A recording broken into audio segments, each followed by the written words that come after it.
제가 명절 때가 되면 이 말씀을 꼭 한번 전하고 싶었던 말씀이 오늘 본문의 말씀이에요.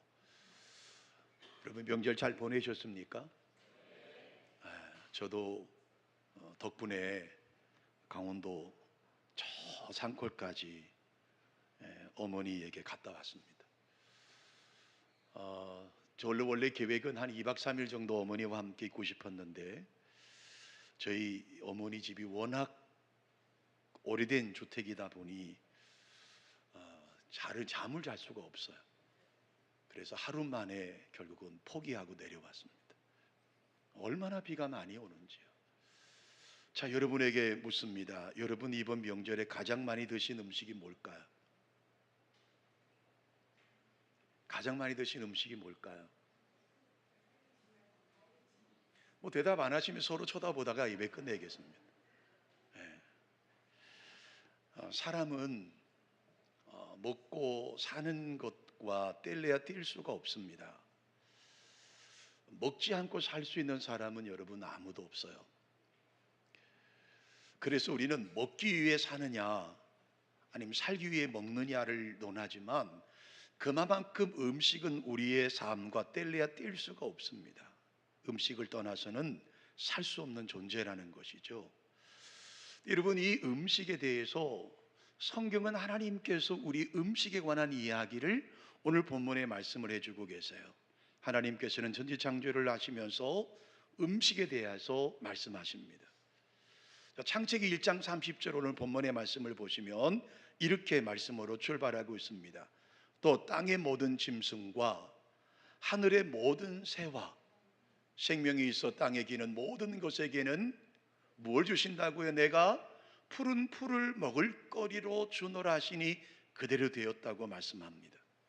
자, 29절의 말씀을 읽진 않았습니다만 하나님께서 아담과 하와에게 내가 온 지면에 씨 맺는 모든 채소와 씨 가진 열매 맺는 모든 나무를 너희에게 주노니 너희의 먹을 거리가 되리라고 말씀하셨어요. 그러니까 아담과 하와 그리고 땅에 기는 모든 가축들과 짐승들에게도 먹을 거를 주셨는데 그것이 뭐예요?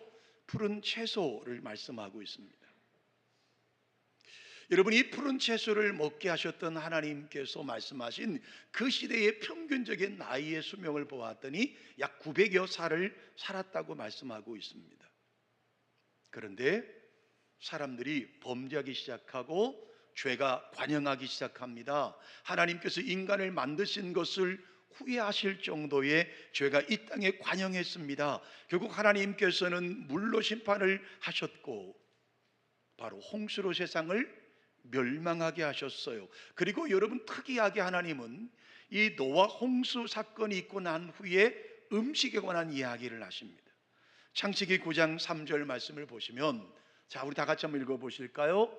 모든 산 동물은 너희의 먹을 것이 될지라 채소같이 내가 이것을 다 너희에게 주노라. 말씀이 바뀌지 않습니까? 에덴 동산에서 아담과 하와와 그리고 거기에 있는 모든 짐승들에게는 먹을 것을 푸른 채소에게만 허락하셨는데 홍수 심판 이후에 창세기 9장 3절의 말씀에 보니까 모든 산 동물은 너희의 먹을 것이 될지라 채소같이 내가 이것을 다 너희에게 주노라 라고 말씀하세요. 음식의 양이 채소에서 육식으로 확대되는 것을 볼 수가 있습니다. 여러분 이것으로 끝나지 않습니다. 음식이 바뀌면서 초창기에 900살까지 사시던 인간의 수명이 육식을 하면서 대폭적으로 나이가 줄어들어요. 평균적인 나이가 300살로 이하로 접어드는 시대가 되었습니다. 그리고 성경이 쭉 연결되다가 신명기 14장에 가서 보면 하나님께서는 다시 음식에 관한 이야기를 하십니다. 신명기 14장 6절의 말씀을 보시면 코셔와 논코셔라는 말이 나와요. 무슨 말이냐면 유대인 백성들이 먹을 수 있는 음식과 먹지 않아야 될 음식을 말씀하고 있습니다. 여러분 14장 6절 다 같이 한번 보십시다. 짐승 중에 굽이 갈라져 쪽발이 되고 되새김질하는 모든 것은 너희가 먹을 것이니라 라고 말씀하십니다. 여러분 신명기 14장 9절에 말씀해 보십시오. 물에 있는 모든 것 중에서 이런 것은 너희가 먹을 것이니 지느러미와 비늘 있는 모든 것은 너희가 먹을 것이요. 신명기 14장 10절의 말씀 보십시오. 지느러미와 비늘이 없는 모든 것은 너희가 먹지 말지니 이는 너희에게 무엇하는 거라고요? 부정함이 되느라고 말씀하세요. 자, 푸른 채소를 먹을 것을 주셨고 그 다음에 육식하는 것도 제한 없이 먹게 하셨는데 신명기 14장에 와서 보니까 다시 하나님이 유대인들에게는 먹을 것과 먹지 말 것, 다시 말하면 커셔와 논 커셔, 유대인이 먹을 수 있는 것과 먹지 못할 것을 구별해 놓으셨다라고 하는 거예요. 왜 성경은 이렇게 음식에 관한 말씀을 하고 있을까? 왜 하나님께서 특별히 자신의 선택된 백성들인 유대인들에게 음식을 구별하여 먹으라고 말씀하셨을까를 오늘 우리는 말씀을 생각해 보려고 합니다. 첫 번째로 유대인들의 음식 속에는요 하나님 아버지의 뜻이 들어가 있다라는 사실을 먼저 발견할 수 있는 거예요. 유대인들은요 음식을 아무렇게나 먹지 않습니다. 하나님의 말씀과 연결돼서 음식을 먹습니다. 대표적인 예가 여러분 유월절의 음식을 우리가 상상해 볼 수 있습니다. 여러분 우리나라도요 설날이 되면 떡국을 먹습니다. 여러분 왜 떡국 드시는지 아세요? 왜 떡국을 드시죠? 나이 한 살 더 먹으라고요? 맞습니다. 제가 찾은 자료에 보니까요 우리나라 사람이 떡국을 먹는 유래가 있습니다. 뜻이 담겨 있습니다. 그냥 떡국을 먹는 것이 아니라 여러분 떡가래에 떡을 썰 때 길쭉하게 보통 썰지 않습니까? 그러나 원래는 동그랗게 써는 거예요. 동그랗게 써는 겁니다. 다시 말하면 이 우리나라 설날이면 떡국을 먹는데 본래 떡국은 동그랗게 썰어야 되고요 이것은 동전을 끓여 먹는다는 의미가 있다라고 하는 겁니다. 다시 말하면 더 많이 벌라는 의미로 여러분 떡국을 드신다는 거예요. 추석 명절에는 송편을 먹습니다. 저도 80대 중반 된 우리 어머니, 오늘 돌아가셔도 이상하지 않을 체력을 가지신 그 허리가 꼬부라져서 하늘을 보려면 지팡이를 짚어야 되는 어머니가요 자식들이 온다고 하니까 그 몸을 가지고 떡을 만들어 놓으셨어요. 송편을 빚어 놓으셨어요. 그 송편 속에는 밤도 들어가 있고요 깨도 들어가 있고요 팥도 들어가 있고요 동북콩이라는 콩도 들어가 있고요 추석 명절엔 송편을 먹습니다. 왜 송편을 먹습니까? 우리 조상들은요 그 송편 속에 각자 가진이 농사졌던 것들을 집어넣음으로 우리가 이렇게 풍성한 은혜를 받았다. 조상으로부터 은덕으로 우리로 말하면 하나님의 은혜로 우리가 이 가을거지를 했다라는 의미를 가지고 있다라는 겁니다. 그래서 우리가 뭐라고 말합니까? 더도 말고 덜도 말고 한가위처럼만 되라고 말씀하고 있는 거예요. 여러분 유대인들에게는요 유월절에 먹는 음식이 있어요. 그리고 지금도 이스라엘 백성 유대인들은 이 절기를 지키고 있다라는 겁니다. 몇 가지를 소개할까요? 첫 번째는요 무교병을 먹습니다. 차지렛이라고 말하기도 하고 짜렛이라고 맛짜라는 말도 쓰는데요 이것은요 왜 반죽하지 않은 왜 반죽해서 부풀리지 않는 딱딱한 떡을 먹느냐 하면 과거의 조상들이 애굽에서 고달픈 노예 생활 속에서도 맛있게 먹지 못하고 살던 것을 기억하라, 회상하라, 반추하라는 의미를 담겨 있다는 거예요. 두 번째로 쓰디쓰고 짠 소금물을 마십니다. 카르파스라는 말인데요 이것은 애굽에서 흘렸던 우리 조상들의 눈물과 땀을 잊지 말라는 의미로 소금물을 먹습니다. 세 번째로 견과류를 잊어서 만드는 과자를 먹습니다. 이것은요 애굽에서 흘렸던 눈물과 이것은요 애굽에서 굽던 벽돌 건축할 때 그 진흙을 잊지 말자는 의미를 가지고 그것을 만든다고 하는 거예요. 네 번째로 마라라고 하는 쓴나물을 먹습니다. 이는 우리의 과거 조상들이 노예 생활을 하면서 그 힘들었던 것을 잊지 말자고 6월절 날이 되면 일부러 쓴 나물을 준비해서 반찬을 만든다는 거예요. 다섯 번째는요 삶은 달걀을 먹습니다. 달걀은 삶을수록 단단해지는 음식이기 때문에 시련을 당할수록 더 강해졌던 우리 과거의 민족을 잊지 말자라는 의미가 있습니다. 마지막 여섯 번째로 양고기를 먹습니다. 유월절에 죽은 어린 양을 상징하는 겁니다. 그 양의 피를 보았던 것이 죽음을 넘어갔지 않습니까? 그 양이 죽었기 때문에 이스라엘 백성들이 살아났습니다. 대신에 여러분, 애굽의 바로의 그 백성들은 다 죽어 있지 않습니까? 이 양 때문에 우리가 살았다, 이 양 때문에 우리가 살았다라는 의미를 상징해 주고 있는 말씀이라고 하는 거예요. 이 양은 우리의 생명을 살려준 것이다. 그리고 결국 이 양은 예수 그리스도의 죽음과 십자가와 연결되고요, 이 결국은 십자가와 죽음은 오늘 우리의 성찬식과 연결되고 있다라는 사실이에요. 발효되지 않았던 무교병을 먹고요, 짜릿한 소금물을 마시고요, 건가루를 만들었던 과자를 먹고요, 일부러 쓰디쓴 쓴나물을 먹고요, 삶은 달걀을 먹고요, 양고기를 먹어요. 이것을 먹으면서 그냥 먹는 것이 아니에요. 유대인들은 절기마다 음식을 먹으면서 하나님의 뜻을 생각하는 거예요. 우리의 과거의 조상들의 그 고난, 우리 과거의 조상들의 그 아픔, 과거의 조상들의 눈물과 땀을 우리는 잊지 않겠다라는 의미로 이 음식을 먹는 거예요. 두 번째로 유대인들의 음식 속에는 민족의 의식이 담겨 있는 것을 볼 수 있습니다. 여러분, 유대인들은 음식을 먹으면서도 민족 의식을 강하게 갖고 있는 것을 볼 수 있습니다. 그 대표적인 날이 바로 불임절이라고 하는 절기에 주어지는 음식이에요. 여러분, 이 불임절은요, 에스더서에 나와 있는 이야기입니다. 에스더서에 보면 불임절의 유래를 소개하고 있습니다. 여러분, 이스라엘 백성들이 마지막 바벨론 포로로 끌려간 이후의 삶을 이야기합니다. 디아스포라들, 유대인들이 지금 이방 땅에 살고 있습니다. 그런데 여러분, 그 이방 땅에 하만이라고 하는 사람이 나오는데요, 이 하만이라는 사람이 유대인들을 극히 싫어했습니다. 그래서 어떻게 하든지 계략을 꾸며서 이스라엘 사람을 전멸해 버리려고 했습니다. 에스더서를 읽어보면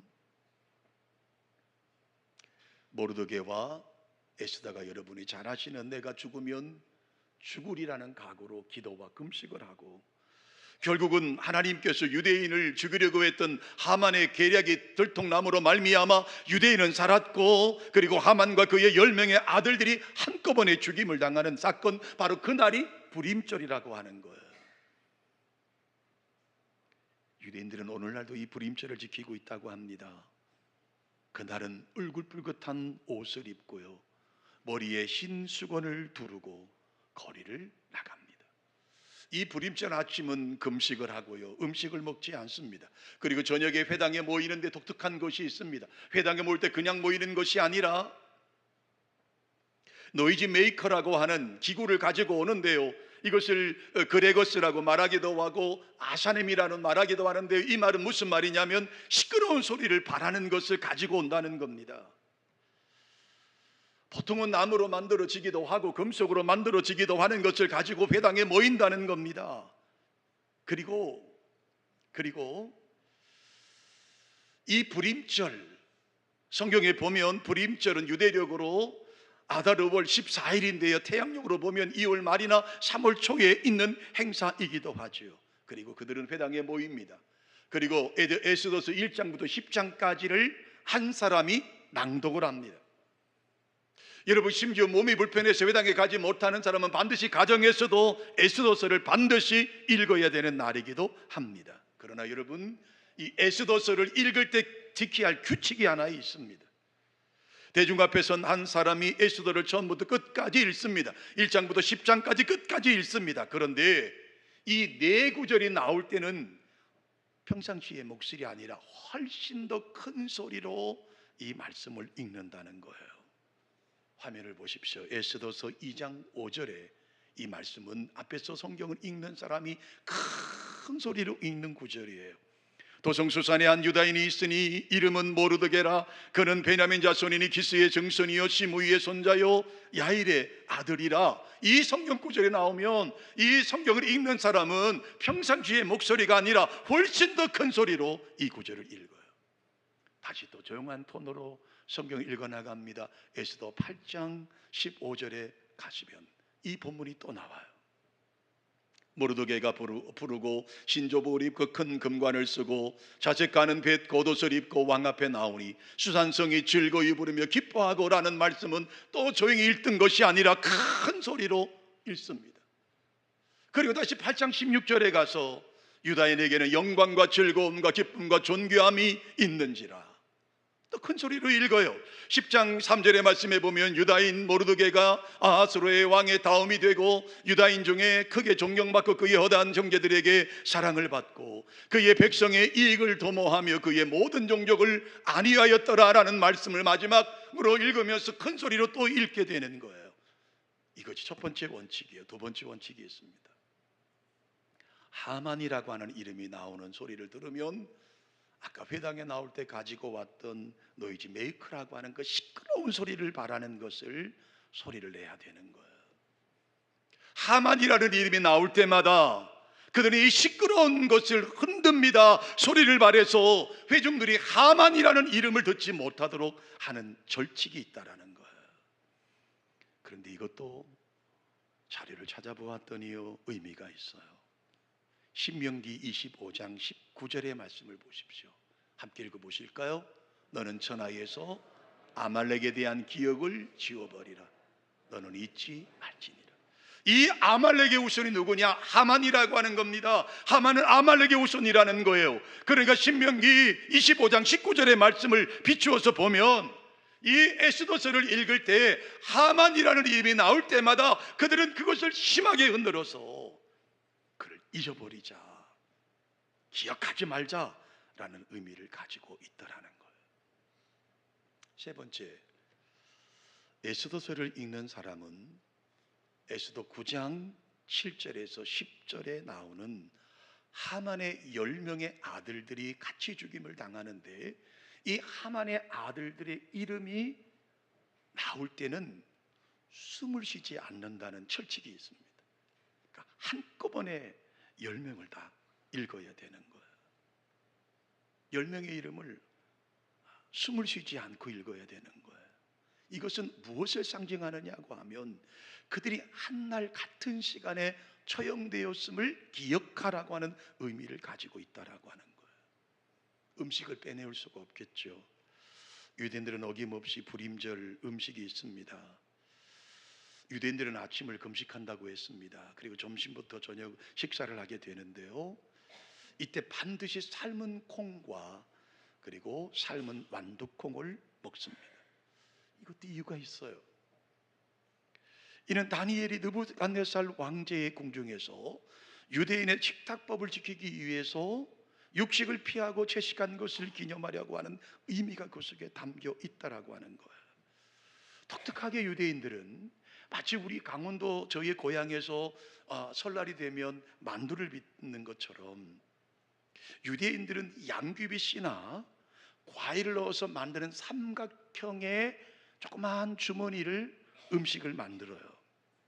이 음식의 이름이 하만의 주머니 또는 하만의 귀라는 의미를 가지고 있어요. 이 삼각형 모양의 후식은 하만의 귀 또는 하만이라고 하는 사람을 상징하고 있는데요, 이것은 유대인들을 진멸해버리고 자기의 그 주머니에 금으로 채우려고 했던 하만을 상징적으로 보여주고 있는 거예요. 이 음식을 후식으로 먹는 이유는요, 하나님의 은혜로 하만이 자기의 뜻을 이루지 못했다, 하만이 없어졌다라는 의미를 가지고 있습니다. 사랑하는 성도 여러분, 들어보니 그렇지 않아요? 하나하나 음식마다 의미가 있습니다. 하나하나 음식마다 우리의 조상의 종기가 배어 있는 것을 볼 수가 있습니다. 세 번째로요, 유대인의 명절의 음식에는요 하나님의 축복이 들어가 있는 것을 볼 수가 있어요. 자, 오늘 나팔절의 음식을 제가 여러분에게 소개하려고 합니다. 우리나라로 말하면 신년 1월 1일에 해당되는 그 절기가 바로 나팔절이죠. 자, 우리는 떡국을 먹는다고 했습니다. 떡국의 유래는 축복이 의미가 담겨 있습니다. 동그란 동전처럼 잘라야 합니다. 될 수 있는 대로 동그랗게 잘라서 끓여야 합니다. 그리고 나눠 먹습니다. 그리고 새해를 맞는 사람들에게 돈을 많이 벌라라고 하는 축복의 의미를 떡국을 제공한다라고 하는 거예요. 마찬가지 유대인들의 가정도 마찬가지입니다. 나팔절은 신년이 시작되는 해입니다. 새롭게 살자는 의미가 있습니다. 그래서 나팔을 붑니다. 그날 아침에 일어나서 나팔을 크게 불어요. 나팔은 새 출발을 알리는 소리입니다. 그리고 나팔을 불며 한 사람이 모든 회중 앞에 또 하나를 외치고 있는 내용이 담겨 있어요. 제가 낭독해 볼까요? 잠에 빠져있는 잠꾸러기들아, 잠에서 깨어나라. 선잠에 빠져있는 잠꾸러기들아, 정신을 차려라. 너희 행위를 점검하며 하나님께 돌이켜 회개하라. 남기지도 못할 이익을 헛되이 구하며 세월을 허송하는 자요, 일상의 사사로운 일에 빠져 영원한 진리를 바라보지 못하는 자요, 너희의 창조주를 기억하라. 너 자신을 자세히 살펴보라. 너희의 삶과 행사를 높여라. 너희의 악한 행위와 비천한 계획을 포기하라. 이 말씀을 나팔소리와 함께 계속적으로 낭독한다라고 하는 거예요. 너희의 행위를 점검하고 하나님께 돌이켜 회개하라. 남기지도 못할 이익을 헛되이 구하며 세월을 호송하는 자요, 일상의 사사로운 일에 빠져 영원한 진리를 바라보지 못하는 자요, 너희의 창조주를 기억하라. 너희의 창조주를 기억하라. 너 자신을 살리세히 살펴보아라. 너희의 삶과 행사를 높여라. 너희의 악한 행위와 비천한 계획을 포기하라. 그리고 나서 그들은 식탁에 둘러앉습니다. 여러분, 그 식탁에는요, 나팔절에는 생선 대가리가 올려져 있다라고 하는 겁니다. 그리고 꿀을 나눠주면 이렇게 말합니다. 사나토바, 사나토바, 사나토바. 우리 옆에 분들에게 한번 인사할까요? 사나토바. 발음이 좀 그런가요? 거시기한가요? 일부 예배 때도 제가 사나토바 해랬더니 다 못하시더라고요. 여러분, 다시 한번요. 사나토바. 인사를 걸립니다. 꿀을 주면서. 인사의 뜻이 뭔지 아세요? 꿀 같은 한 해가 되기를 원합니다. 이게 사나토바예요.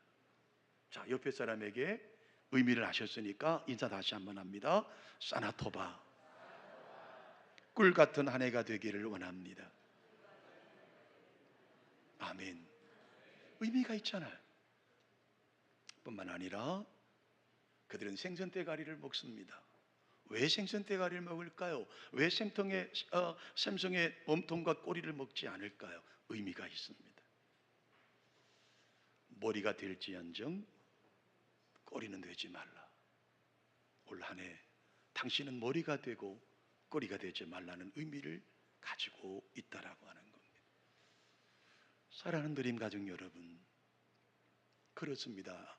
유대인들의 음식 속에는 하나님의 뜻이 담겨 있고 민족 정신이 담겨 있고 하나님의 축복이 담겨 있는 것을 볼 수가 있습니다. 여러분, 유대인들을 제가 자료를 찾아보면서 하나 탈무드에 나온 이야기를 하나 여러분에게 들려드리려고 합니다. 이스라엘 백성들에게는 안식일을 지키는 법칙이 하나 있더라고요. 그것이 뭐냐면 안식일을 지키는 법칙, 음식 중에 저를 한번 따라해 보실까요? 안식일 음식은 축제의 음식처럼. 이 탈무드에 나와 있는 글이에요. 안식일의 음식을 준비할 때는 축제를 즐기는 마음으로 음식을 준비하라는 겁니다. 그럼 왜 그렇게 말할까요? 여기도 의미가 있어요. 아이들로 하여금 안식일을 즐겁게 기다리게 하는 의미가 담겨 있다는 거예요. 안식일 날 맛있는 음식을 준비하는 이유는, 축제와 같은 음식을 준비하는 이유는 바로 이 안식일을 기다리게 하는 이 조상들의 지혜가 담겨 있던 것을 볼 수가 있습니다. 탈무드에 남아 있는 내용을 하나 소개할까요? 한 주방을 왕자의 주방을 책임지는 주방장이 있었습니다. 이 주방장이 이제 음식을 준비하기 위해 생선을 하러 생선 가게에 갔습니다. 마침 갔더니 가난한 한 사람도 이 생선 가게에 왔습니다. 그런데 생선 가게에는 마침 생선이 딱 한 마리밖에 남아 있지 않아요. 서로 생선을 사겠다고 주장하면서 생선의 값은 평상시보다 2배, 3배로 뛰어오릅니다. 결국은 두 사람 다 생선을 사지 못하고 각자 삶으로 돌아갔습니다. 왕자가 주방장을 부릅니다. 왜 생선을 사지 못했느냐? 주방장이 한 마리밖에 되지 못해서 가난한 사람과 가격 경쟁을 붙여도 너무 금액이 높아서 사지 못했습니다. 왕자는 화가 났습니다. 그 가난한 사람을 잡아오라고 명령합니다. 그리고 왕자 앞에 그 가난한 사람이 끌려왔습니다. 왕자는 그 사람에게 묻습니다. 왜 우리 주방장이 생선 사는 것을 방해하였는가? 가난한 사람이 이렇게 말합니다. 왕자여, 나는 방해할 마음이 추워도 없었습니다. 탈무드에 안식일 음식은 축제 음식처럼 만들라고 하였기 때문에 한 마리밖에 없어서 비싸게라도 내가 살려고 했습니다. 다시 말하면 이 가난한 사람은 형편이 없는 어려운 사람이었지만 탈무드에서 안식일의 음식은 축제의 음식처럼 만들라고 하였기 때문에 나는 이 한 마리의 음식을 사서 축제처럼 만들려고 했습니다. 나는 안식일을 아름답고 거룩하게 지키려고 노력했을 뿐입니다. 이 말을 들은 왕자는 감탄을 하죠. 그리고 그에게 생선을 살 만한 돈을 그 사람에게 선물로 줍니다. 돌아오던 길에 그 가난한 사람은 다시 생선 가게에 갔고 그 한 마리 남아있는 그 비싼 생선을 사가지고 집에 왔습니다. 막상 그가 그 생선을 가지고 요리를 하려고 보니 그 생선의 몸 안에 금 한 덩어리가 들어 있었다라고 하는 거예요. 그래서 가난을 면했다. 탈무드에서 말하고 싶은 내용이 무엇이었을까요? 안식일을 온전히 지키려고 했던 이 사람에게 하나님께서 이렇게 축복하시더라는 말씀으로 끝을 내고 있다라고 하는 것입니다. 그렇습니다, 여러분. 유대인들의 절기와 음식은 그들의 삶과 하나님과 밀접한 관계를 가지고 있습니다. 유대인들은 절기를 지키면서 음식을 그때그때 맞추어 만들며 하나님 앞에서 우리의 민족 정신을 잊지 않았습니다. 하나님의 뜻을 그 음식을 통해 찾았습니다. 하나님의 축복을 바라보았습니다. 사랑하는 성도 여러분, 이번 명절도 이제 지났습니다. 다시 우리의 삶의 터전으로, 다시 예배의 자리로, 기도의 자리로, 봉사의 자리로, 우리의 삶의 자리로 돌아왔습니다. 이 정신을 잊지 마십시다. 하나님이 우리 교회를, 이 나라 민족을 축복해 주시기를 기도하십시다. 다시 기도의 자리에 돌아와서 우리의 민족과 이 땅과 이 백성과 이 나라의 민족을 위해, 전 세계를 위해 기도할 수 있는 저와 여러분 되시기를 주님의 이름으로 축원합니다. 이 복이, 이 하나님의 축복이 오늘 저와 여러분 모두에게 풍성하게 임재하시기를 주님의 이름으로 축원합니다.